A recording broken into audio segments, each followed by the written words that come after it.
In the car, kids, come on! Go, go, go, go, go! Ah, forgot the keys! Hey, Bluey, I found a wand. Ooh, use it on Dad. Let's get this out of the way first. BLUEY is a movement. It's not only a show for kids at this point, it's the kind of show that has parents accidentally watching 3 episodes after the kids go to bed. Since its debut in 2018, BLUEY has been blending humor, heart, and a whole lot of relatable family dynamics. The BLUEY machine has been working overtime this year with major storylines, surprise episodes, and some of the best minisodes yet. Remember when the episode The Sign aired in April? In this emotionally charged episode, Bandit got a job offer that could uproot the family. The Healer crew had a heart-to-heart and, spoiler, decided to stay put. It felt like the end of an era, or at least a possible series finale. People were panicking. Is BLUEY over? Is my reason for smiling gone? On top of this emotional roller coaster, Disney Plus rolled out a batch of minisodes in 2024 which were short, snappy, and perfect for when you only have 5 minutes to spare but still want your BLUEY fix. But now, there's no official word about Season 4 yet. I know, right? The audacity. While Joe Brum has hinted that he's more about quality storytelling than dragging things out, if we've learned anything from 2024, it's that BLUEY isn't done surprising us yet. So here we are, obsessing over every detail and creating fan theories on Reddit. There's a gun. Hey! That was a good start, but there's no way you're gonna beat me! The body swap episode. So take a look at this. Bandit wakes up one morning and suddenly he's BLUEY. BLUEY, on the other hand, is in Bingo's body. And Bingo, she's living the high-stakes life of Chili. Then the Healer family is confused, trying to understand their new identities in what could only be described as Freaky Friday. Healer Edition. A body swap episode for BLUEY has been floating around fan forums as a top wish for Season 4. And honestly, the comedy and emotional potential here is just glorious chaos. First of all, we all know Bandit has dad energy. You know, the kind where he's always making dad jokes and overcommitting to ridiculous games. But what happens when he suddenly finds himself in the body of a 6-year-old? Imagine Bandit trying to survive a day at school. He's sitting in a tiny chair, completely baffled by spelling tests and recess politics. Bandit would get a front row seat to how tiring it is to be a kid. Like, yeah, kids get to play all day, but they also have to deal with sibling squabbles, homework, and trying not to spill juice on the carpet. It's a tough gig, and Bandit as BLUEY would definitely be humbled. Now, BLUEY finding herself in Bingo's shoes, or paws, I guess, would be fascinating. For one, she'd finally get a taste of what it's like to be the younger sibling. No longer the queen bee, she'd have to deal with being overshadowed, underestimated, and occasionally steamrolled by her older self, her Bandit as BLUEY. The episode could explore themes of empathy and perspective, showing how hard Bingo works to keep up and contribute even when she's not the center of attention. Plus, can you imagine BLUEY trying to pull off Bingo's infamous sad puppy eyes? It'd probably look more like an awkward squint. A for effort, though. And finally, Chili waking up as Bandit would be a sight to behold. She'd stroll into Bandit's workplace like a total boss, probably solving a week's worth of problems before lunch. Meanwhile, back at home, she'd have a blast turning Bandit's goofy dad games into something even more epic. Think Keepy Uppy, but with a twist so brilliant. This role reversal would also let Chili experience Bandit's constant balancing act of being the fun parent and the responsible one. It'd be a great way to show how much they both bring to the family table. The beauty of a body swap episode is that it's both hilarious and heartwarming. There's something universally funny about people trying to navigate life in someone else's shoes, or, in this case, paws. But beneath the laughs, it's also a perfect opportunity to explore themes like understanding, patience, and teamwork. Every family member would walk away with a new appreciation for each other's struggles, strengths, and quirks. And let's not forget the potential for memes. Bandit as BLUEY having a meltdown over math homework. Meme. Bingo as Chili trying to reach the top shelf for snacks. Meme. Chili as Bandit accidentally winning a dad joke contest. Meme. The internet would eat this up. Oh, man.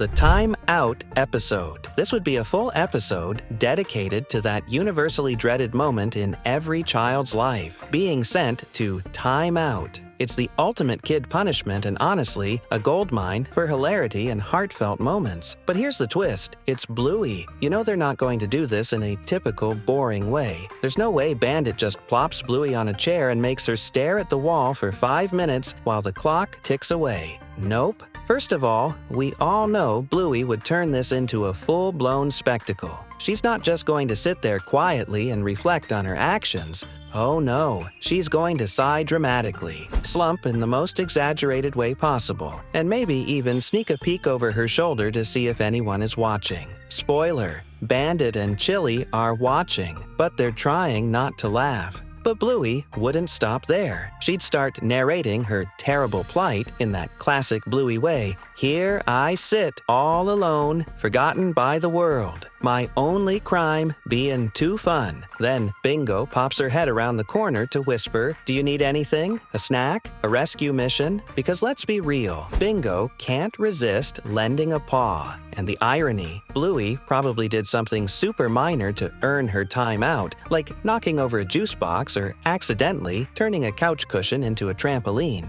Yet, in her mind, she's the tragic hero of her own story. And honestly, same, Bluey, same. Meanwhile, Chili's probably hiding in the kitchen, biting her lip to keep from laughing, because she knows full well that Bluey's melodrama could win awards. And let's not forget the potential for Bandit to throw in a cheeky remark about his timeout experience as a kid. Back in my day, timeout meant sitting on the fence and watching the neighbor's dog dig holes for hours. You've got it easy. But also, Bandit and Chili might also use this as a chance to reflect on their parenting style. Are they being too strict? Too lenient? It's these little moments of self-awareness that make Bluey such a masterpiece for parents and kids alike. Now, this wouldn't be Bluey without some wild imagination sequences. Bluey's time-out chair could transform into an isolated desert island, complete with a lone palm tree and a volleyball she names Wilson. Or maybe she's trapped in a medieval dungeon, crafting an elaborate escape plan using only her wit and a conveniently placed stick. These fantasy sequences would be the perfect way to showcase how kids experience discipline.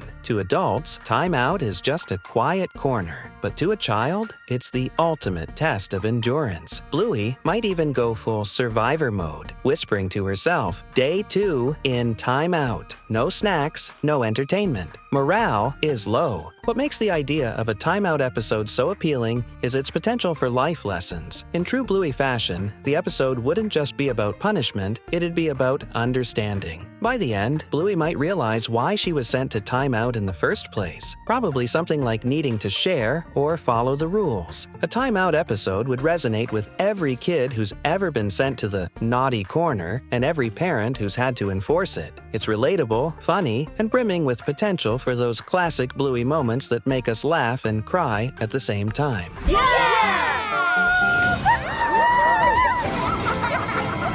The Parade episode. Ah, parades. Those grand, colorful spectacles that bring together communities, marchers, and lots, and I mean lots, of confetti. Now, imagine all that, but filtered through the beauty of the Bluey universe. A parade episode? Oh, the potential is endless, and we're already dreaming about it. The premise is simple, yet packed with possibilities. Bluey and Bingo decide to participate in their local parade, and naturally, the entire Healer family gets roped in. It's a theme parade, and every group needs to come up with a float. Then, Bluey and Bingo have to brainstorm ideas that are so ambitious and hilariously impractical.